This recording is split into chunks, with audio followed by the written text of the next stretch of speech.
O Donald Trump fez uma transmissão da Casa Branca falando como que ele vai proceder nas taxações das importações de vários países, que por sinal tinha uma tabela bem grande que ele mostrou para todo mundo com a porcentagem e os países referentes. E o mais bizarro disso é que em uma live ele conseguiu deixar todos os mercados financeiros instáveis e provavelmente esses próximos dias vão ser insanos para o mercado financeiro. Eu quero ir muito além disso porque isso envolve muitas variáveis e isso pode acabar pesando no nosso bolso, no seu bolso. Então eu tenho muita coisa para falar, então vem comigo. Para a gente entender se isso tem um impacto de curto, médio ou longo prazo, a gente precisa entender a origem dessa briga e qual que é o objetivo dela. E aqui você vai linkar muitos pontos, a gente pode ver realmente se isso é uma oportunidade ou um grande risco daqui para frente para os investimentos. Então, primeiro ponto, o Donald Trump chegou em um belo dia e falou para o México e Canadá o seguinte: olha só, vocês estão deixando entrar uma droga no meu país, e isso aqui tá matando gente. Essa droga se chama fentanil, é um anestesiante, só que é um anestesiante mais viciante do que a heroína e muito mais forte do que a morfina. Então, um negócio assim, é literalmente uma droga. E aí, como desculpa, o Donald Trump falou: olha só, se vocês continuarem assim e vocês não fizerem nada para combater isso, eu vou taxar vocês. Então, qualquer produto canadense e mexicano que for entrar nos Estados Unidos vai ser taxado. Então, muita gente está falando que isso aqui não faz sentido, até porque as mortes causadas pelo fentanil são bem baixas e não suficientemente relevantes para resolver uma taxação. E esse simples, talvez, essa simples tática do Donald Trump com algum objetivo por trás escalonou para um negócio muito maior que a gente viu hoje, uma live, tá? Uma transmissão da Casa Branca que o Donald Trump falou e mostrou taxação em vários outros países. Qual que é o objetivo disso? Saiu, pelo menos esse fentanil, essa narrativa, pulou fora. Agora, o que que tá por trás disso? E o pior, o mercado tá sofrendo muito, tá deixando tudo muito instável. Eu quero te mostrar os impactos e como a gente pode interpretar isso tudo. Então, depois que o Trump taxou o México e o Canadá, ele começou agora, numa transmissão da Casa Branca, a taxar todo mundo. Só que ele tem alguma desculpa para isso? Tem. Ah, eles estão me taxando, eu vou taxar também porque eu quero desenvolver o mercado nos Estados Unidos. Então vamos parar de comprar coisa de fora, importar produtos e vamos começar a produzir aqui dentro. Então isso aí vai estimular nossa economia e os Estados Unidos vai conseguir pagar a dívida impagável deles dessa forma, o que não faz o menor sentido, tá? Isso aqui, se você botar na ponta do lápis, não faz sentido. E só para você ter noção, nessa transmissão ele passou essas listas aqui com lista, tabela, com vários países, a taxa aqui na coluna esquerda, com a taxação que os Estados Unidos sofrem de outros países, e na direita, aqui em amarelo, a taxa agora que os Estados Unidos estão impondo para esses países. E aí ele deixou bem claro que a taxa mínima que ele vai fazer é de 10%, ou seja, é 10% para cima. E aqueles que estão taxando muito os Estados Unidos, eles vão taxar pelo menos ali no valor da metade da taxação que eles estão impondo para os Estados Unidos. Então, assim, para você entender, isso aqui é um ataque geral. É literalmente os Estados Unidos alfinetando todos os países no mundo. E aí aquela desculpa, né, que de estar fazendo isso para resguardar os Estados Unidos, como fez no Canadá e México, falando que era tudo por causa desse fentanil. Agora já a narrativa de recuperar e reconstruir os Estados Unidos, começando a produzir as coisas dentro do ZEUA, em vez de ficar importando.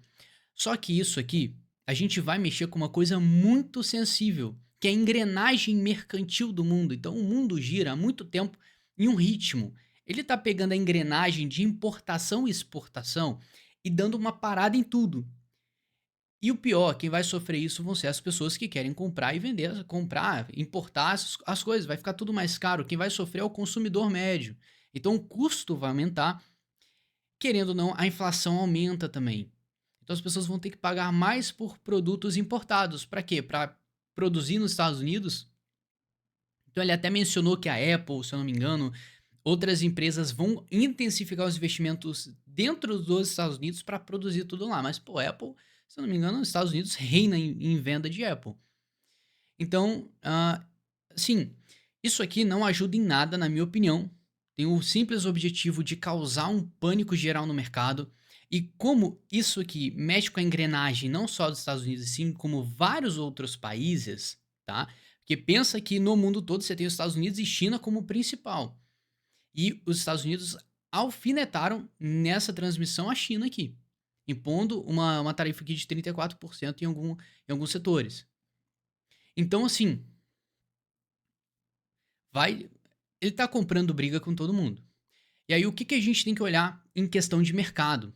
Tá? Olhar a abertura dos mercados. Porque tudo isso aconteceu 5 da tarde, 5:10 que começou a transmissão.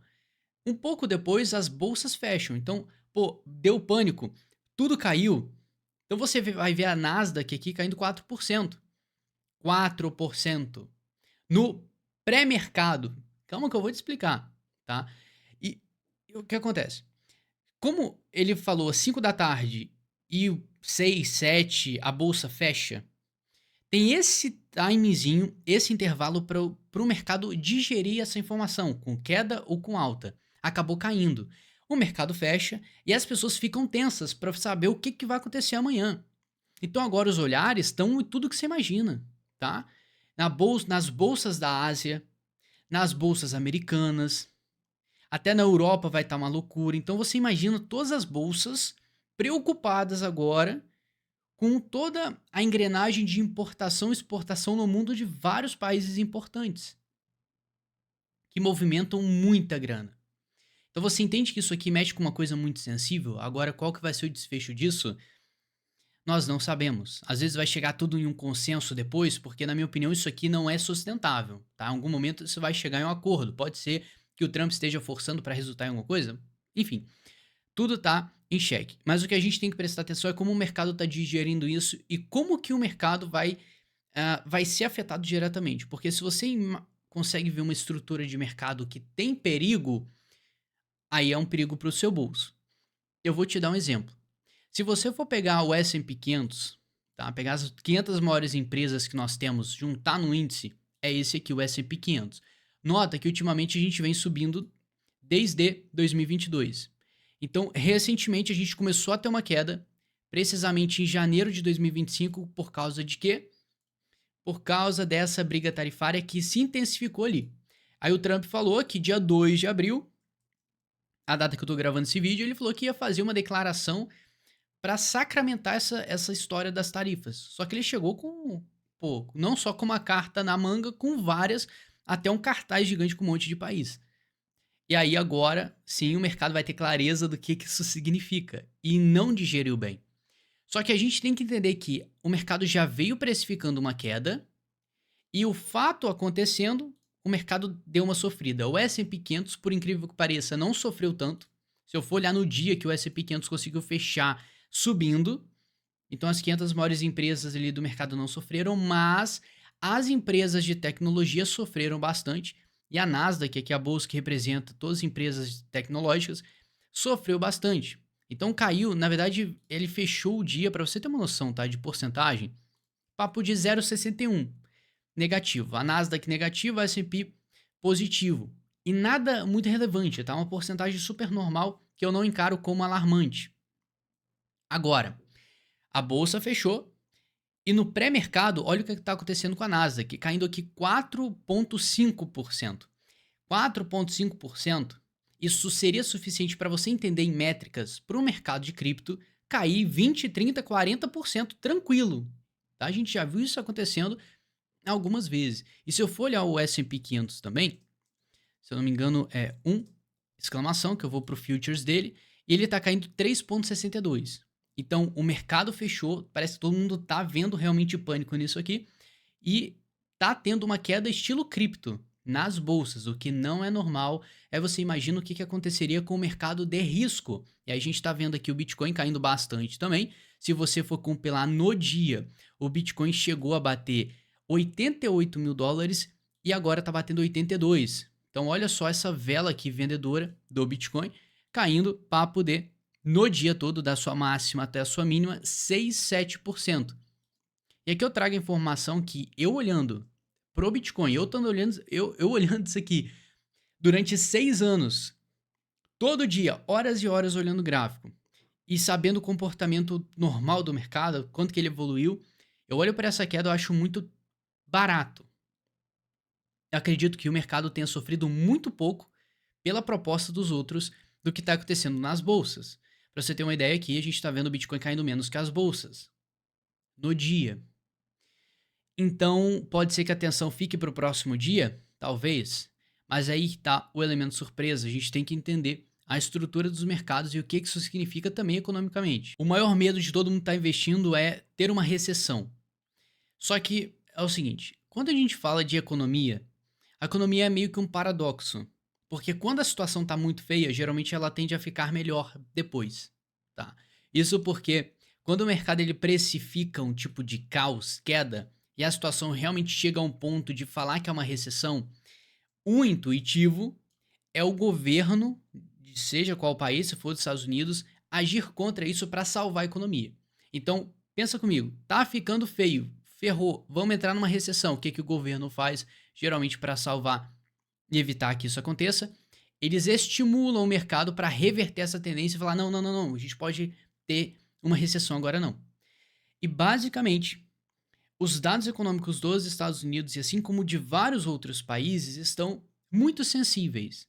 Então, qualquer mudança na economia, a ponto de você aumentar a inflação e desmonetizar a grana, então o dinheiro que dos países desvalorizarem, você já vai afetar a inflação. Com a importação, você vai afetar mais ainda, e o que já estava ruim tende a ficar pior. Então você tem um salzinho ali para ferrar toda a história em vários países e várias economias. Então toda essa tarifação vai causar justamente isso, um elemento a mais para deixar as economias instáveis e os bancos centrais numa loucura para saber o que, que vai fazer para conter esse caos todo. Então não é uma coisa que só vai refletir para os Estados Unidos, não, não, não. Vai ser refletido para vários outros países. E a gente nem tá falando de retaliação pesada aqui, tá? Por enquanto foi uma live do Trump, falando: ah, eles estão me taxando, eu vou taxar. Agora já o primeiro-ministro aqui do Canadá já falou que a gente vai lutar contra essas medidas e tentar, não sei se meu inglês está certo aqui, mas vai ter medidas para conter isso aí, para resolver, ou seja, bater de frente, enfim, eles vão fazer alguma coisa. Então, provavelmente nesses próximos dias vai ser muito tenso, porque muitos países vão querer responder e vai ficar uma briga, e geralmente essas brigas elas se terminam num tipo de acordo.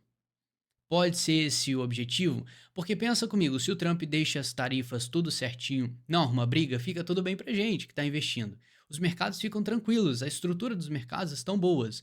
Agora ele arruma briga, ah, tudo bem, pode arrumar briga, discute, tem alguma retaliação. Agora, se ele pega pesado e ataca muita gente ao mesmo tempo, ele tira a estabilidade do sistema todo econômico, tá? Do mercado inteiro. Quando eu falo mercado de importação e exportação, que afeta as economias.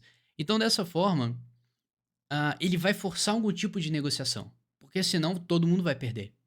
Então, provavelmente esse pode ter sido o objetivo dele, a gente vai saber o desfecho disso no futuro. E é por isso que esses efeitos, na minha concepção, é mais pro curto prazo. Você pode ver isso como uma oportunidade para você se posicionar. Então, como eu tô mais no mercado de cripto, claro que eu quero aproveitar isso aqui como oportunidade. E aí, eu vou primeiro para as bolsas para te mostrar que as estruturas das bolsas está ainda positiva, está otimista, tá? O S&P 500 iniciou uma correção, então pode ser que ele faça mais uma pernada de baixa para depois reverter. Historicamente, essas correções são normais, como já aconteceu em 2022, e agora a gente está tendo um elemento que pode empurrar tudo para baixo. A questão é que, bom, isso tende a ser resolvido, senão a gente vai ter vários países entrando em recessão. E depois eu preciso falar o que, que vai acontecer com os Estados Unidos, porque, assim, virou uma bagunça total. A, o Banco Central Americano. Então a gente tem alguns suportes importantes de referência para o S&P 500 que não estão tão longe do preço atual. Então tem margem para uma queda, mas não catastrófica, a ponto de ainda manter a estrutura de alta das bolsas. E aí que eu reforço, tá? A estrutura técnica das bolsas de valores estão boas. Nós estamos em uma bull run, que é uma corrida dos touros, ou seja, os mercados estão em expansão. Apesar dessa loucura toda, você vai notar que claramente estão em estrutura de alta. E essas correções são normais. Agora, para os mercados de alto risco, como o meu foco é mais em Bitcoin, na verdade 100% Bitcoin, o legal disso aqui é que o mercado de cripto segurou muito bem. Apesar de estar numa tendência crescente muito forte, o mercado de cripto para padrões do que a gente está vendo de caos geral, segurou muito bem. As altcoins ainda mais.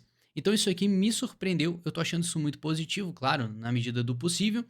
E ainda eu reforço que o mercado de cripto está desenvolvendo um padrão de alta.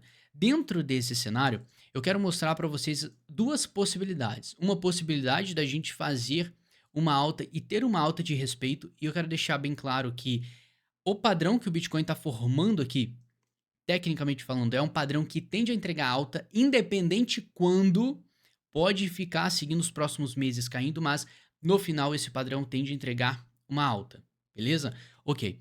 Agora, dentro desse padrão, a gente ainda tem duas opções. Ele pode sair desse padrão desde já e já começar a subir, ou ele pode ter uma queda e ainda continuar respeitando este padrão até o mercado se decidir. Então a gente está na mão, querendo ou não, dessa indecisão toda macro. E aí a gente tem possibilidade real de ter o Bitcoin caindo aqui para os seus 74 mil dólares. Eu não descarto essa possibilidade. Apesar de essa queda ter segurado, não vi tanto impacto como normalmente em cripto. E pode ser que a gente ache um fundo e assim que a gente tiver um tipo de folga nessa situação toda, o mercado voltar a subir. Então isso pode acontecer agora, pode acontecer na próxima semana, daqui a 2 semanas, daqui a um mês, daqui a 3 meses. Ah, Douglas, você está falando de vários cenários? Estou falando de vários cenários que no final tendem a entregar alta. Só entenda isso e faça o gerenciamento de risco de acordo, que torna muito importante você vigiar dentro desse padrão para se posicionar de acordo aqui, inteligentemente, não vai comprando qualquer coisa, porque se tem possibilidade de queda, você sai comprando igual doidado, seu preço médio vai ficando cada vez mais, você vai abaixando, mas você cada vez fica mais abaixo do teu preço médio sempre. Isso aí, para o médio prazo, beleza. Para o longo prazo, tudo bem, mas para o curto prazo você vai sentir o peso da grana, tá? E é muito importante você ter noção dos projetos que você está comprando, assim como, enfim, se eu estou falando isso com mais gente aqui, para as empresas também. Para você entender onde que os Estados Unidos está se metendo nessa brincadeira, isso aqui é absurdo, tá? O Banco Central americano está tentando de tudo salvar os Estados Unidos de uma recessão. Então a inflação está subindo muito, está tudo ficando caro, o dólar está cada vez mais desvalorizado. O Banco Central tem que fazer alguma coisa de acordo para evitar que as pessoas não tenham mais dinheiro para comprar nem coisas básicas, que essa é a consequência de tudo ficar mais caro, na verdade, o dinheiro desvalorizar. Então, para isso não acontecer e causar um caos na economia americana, o Banco Central ele precisa talvez aumentar os juros ou reduzir os juros, porque dessa forma ele consegue limitar o acesso ao dinheiro ou liberar o acesso ao dinheiro. Se ele libera o acesso ao dinheiro, muita gente começa a gastar, a inflação sobe. Se ele tira o acesso ao dinheiro, bom, a economia vai começando a dar uma, uma tranquilizada. Só que tudo isso tem uma consequência. E hoje, os Estados Unidos estão tentando de todas as formas regular isso aí, porque a inflação tá, tá alta nos Estados Unidos, está crescente, então isso é preocupante. Não dá para estimular a economia com a inflação alta, enquanto a economia como um todo, o mercado de trabalho americano tá forte. Então, pô, calma aí. Se o mercado de trabalho tá forte, eu posso estimular a economia, né? Então eu posso, pô, dar um salto. Só que a inflação tá alta. Se eu estimular a economia, a inflação vai subir mais, então vai causar uma puta crise daqui pra frente. Então, ao meu ver, os Estados Unidos tá numa situação que sem botar esse papo de tarifa já tava um caos. Botando isso aí, talvez dando mais uma impressão inflacionária nos cidadãos americanos, isso piora. Então o Banco Central americano agora vai ficar fazendo um malabarismo com 3 bolas, 4 laranjas, 5 peras, agora bota até melancia de tão pesado para saber o que realmente vai fazer. Como que vai resolver isso? Porque agora tem um fator a mais. Não só nos Estados Unidos, como em vários outros países. Então vai ser um caos agora. Todos os governos de vários países vão sofrer. Todos os bancos centrais vão sofrer para tentar achar algum ponto para deixar a economia nos eixos, porque a partir desse momento tudo tende a virar uma grande e bela bagunça. E é por isso que isso vai tendendo mais ao lado da ordem, né? Algum tipo de acordo, e geralmente É isso que acontece, tá? Tudo que acontece não é simplesmente para causar o caos e essa desculpa do Trump de estimular a própria economia, de taxar as importações para o povo americano começar a produzir em vez de pegar produtos de fora. E a mesma história do fentanil, assim, você tá ferrando a tua população fazendo isso. Então você quer ajudar ferrando por um lado, sendo que a situação não tá tão simples assim. O Banco Central Americano pode falar que não tá legal. Então, assim, ah, isso pro olhar dos investidores é péssimo, porque é um sinal de desordem. E quando o mercado fica uma bagunça, ninguém quer investir. E, na verdade, essa seria a melhor conduta para o momento, tá? Não insistir em compras nesse momento e ver tudo que será aqui estabilizado no mercado, tá? As coisas voltando ao normal. Possivelmente nos próximos dias o mercado vai digerindo, a gente pode ver notícias de acordos e a gente precisa deixar essa briga toda passar, pelo menos essa especulação excessiva passar também, porque, bom, amanhã, no início do próximo dia, já pode ser uma bela bagunça, até porque os mercados vão ficar tensos, porque se todos vão sofrer, já pode ficar tenso aqui, já começou um mercado aqui caindo 5%, tá? Então, vamos ver o que vai acontecer, depois eu posto o vídeo falando melhor, mas eu gostei muito, para ser bem sincero, da estrutura que os mercados mantiveram, precisamente do Bitcoin, de criptos, pode ser que sofra mais daqui para frente. Não quero falar realmente o que pode acontecer, porque eu não tenho controle disso e a situação que o mercado tá muito bagunçada. Fica muito difícil de fazer uma leitura do curto prazo. Por isso que eu ainda reforço que no médio e longo prazo a situação macro dos mercados financeiros estão boas, né? Fazer uma. Caraca, o que tá acontecendo com o meu cérebro? Uma. Enfim, para fazer sentido, que eu não tô conjugando os verbos, os negócios certos. Falei tanto de economia que eu esqueci do português. Mas muito obrigado pela companhia, um grande abraço e tamo junto.